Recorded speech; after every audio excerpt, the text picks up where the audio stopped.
They asked Railtrack for £300,000 in compensation. But there are wider worries too about Railtrack's approach to track maintenance. Obviously, you can continue to patch a system up and keep it going.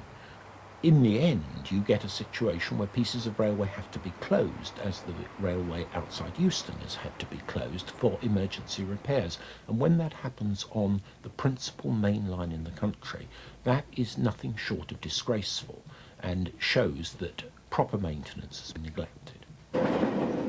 Railtrack is in charge of safety throughout the network. They call themselves the directing mind for safety.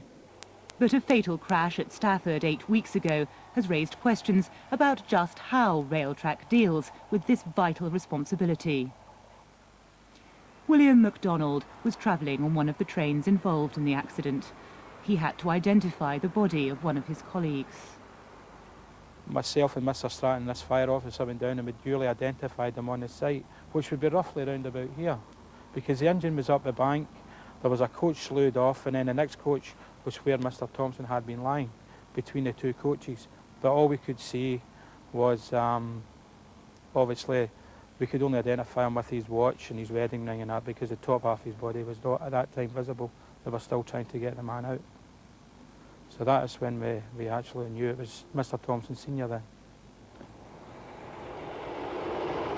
Before an inquiry into the crash even began, Railtrack issued a controversial statement disclaiming responsibility. I was totally taken aback at some body, company, etc. can totally disclaim anything at that stage when nothing was founded. I mean, to me, the time to either disclaim or claim it is after a full investigation from all bodies, including Railtrack herself, including the Health and Safety Executive, and also including any public inquiry that may ensue. Although Railtrack may well be right that they weren't at fault, an inquiry has yet to decide the cause of the crash. And some, like retired former BR manager Peter Rayner, are concerned at how accidents will be investigated under the new regime.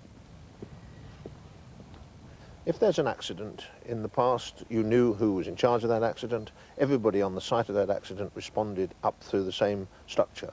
Now you get 4, 5, 6, 7 organisations, each with a part to play in that accident, each possibly with his lawyer, no one therefore admitting anything. And the investigation of an accident is made doubly difficult because there is this concern not to accept liability.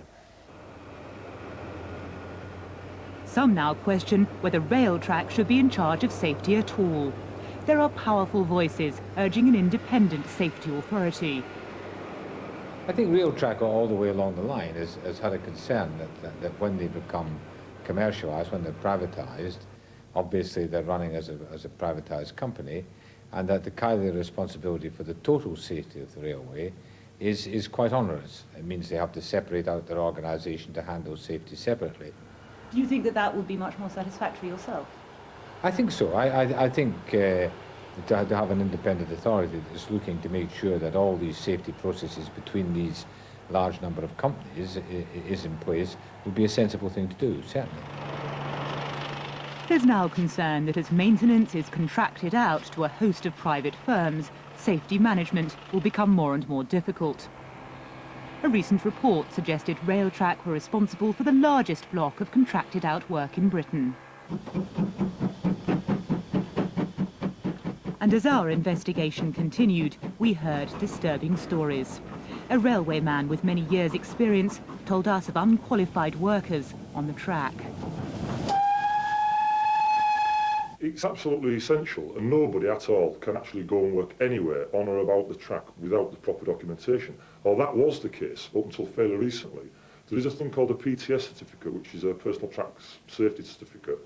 And basically, anybody who's ever worked in the rail industry over the years has to go on a course, be shown what it's all about and what he has to do, and then be tested, pass an exam to show that he's qualified, and the certificate's there to show anybody who's requesting that this person knows what he's doing. There's been quite substantiated rumours going about that there's been blank certificates falling into wrong hands and being sold. I actually do know that it does go on, and it is relatively easy to do. Apart from just having forged documents and stuff like that, a lot of these people who are supplying labour to the railway industry now, I don't think they're really bothering about checking documents, whether they're forged. Sometimes I don't even think they're bothered whether they've got them. I think the agency people are that desperate to get their work, I don't think they really care. There is safety implications. They're actually putting themselves in danger by working the track, not knowing what they're doing, and they're also endangering the lives of other people who work on the track. Ultimately, they'll also put passengers' lives in danger. In your experience, would it be possible for somebody to go along to one of these agencies with a forged certificate and get an important job, for example, a job as a lookout? It's not only would it be possible, I know it happens. Have you seen it happen? Yes. We investigated. Dispatch's journalist Terry hasn't a clue about the railways, but armed with a bogus safety certificate, he went to Primetime Recruitment Agency in Manchester. Let me make a few phone calls because I need people like you. I do need Right, qualified. yeah. Yeah, well, that's us. NTRU, but he's done. Has just phoned me and said that he needs pie cows, lookouts, and hand signalmen. Yeah. And there's jobs on Monday. Yeah, well, that's us. I mean, you know, if you can arrange that, we'd be grateful. Well, I can get you work. Yeah. Well, I went into Primetime looking for a job with bogus documentations that saying that I was qualified to work on the railways as a lookout. And as it happened, they needed a lookout that afternoon. It was Friday afternoon, and they needed a lookout urgently to start work on the Monday morning at Hertford Station nearby. And I said, I can do that. And he said, oh, good. And he didn't check the documentation. I had no proper photo ID. I had no references. I had no national insurance number, no bank number, any of that. And he said, OK, well, you go and get a photograph of yourself, and we'll sort you out an identification card. They say that this person is a Primetime, fully reference-checked temporary worker, and I'm OK to work as a lookout on the railway, and he didn't check. And of course, being a lookout is one of the most safety-critical jobs on the railway. Right. So, Terry was off to work.